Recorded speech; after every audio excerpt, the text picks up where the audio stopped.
sida muuqanaysa tan iyo markii lagu doortay iyo xilligaaga ololaha iyo hadeerba taageer xoog leh baad ku dhex leedahay shacabka Soomaaliyeed wala uu jiro mucaarad hadana marka loo barbar dhigo xaafidka dawladda taageersan shacabka ahi aad buu badan yahay maxaad ku kasbatay baad leedahay shacabka intaas leeg ee ku taageersan shacabka Soomaaliyeed waa dad runtii wanaagsan xaqiiq way meel kasta ay joogaan waxa dagaalsan iyaga ma aha waxa dib ku haystan waa iyaga shacabka Soomaaliyeed hadii ay arkaan qof iyaga danooda ka shaqeynaya aniga kaliya ma qof walba ay arkaan danooda ka shaqeynayo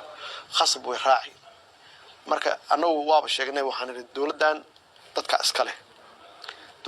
iska leh marka inay haystaan oo xafitaan oo ay la shaqeeyaan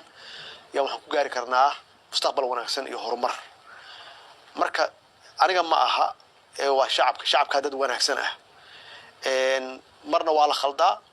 oo de madaxdu waa khaladaa marna waxa la rabaa in wax wanaagsan lagu hago marka insha Allah anagu waxaan isku dayaynaa aan ka shaqeynaynaa aan ku dadaalayna inaan ku hagno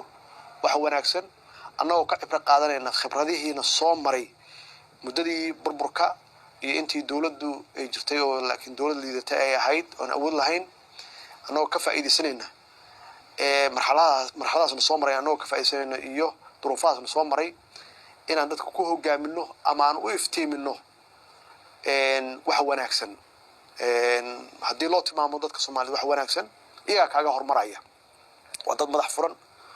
waa dad maxaan ku raahdaa aad u aqal badan oo firfircoon marka hadii la tuso wax wanaagsan iyaga 100 jibaar kaaga hormaraya hadii wax xun ay arkaan iyaga kaaga hormaraya marka insha Allah waxaan Ilaahay ka baryaynaa inuu nagu aadiyo wax wanaagsan iyaguna ay nagu raacaan nagu taageeraan inaan ka shaqeynayno horumarkooda iyo mustaqbalkooda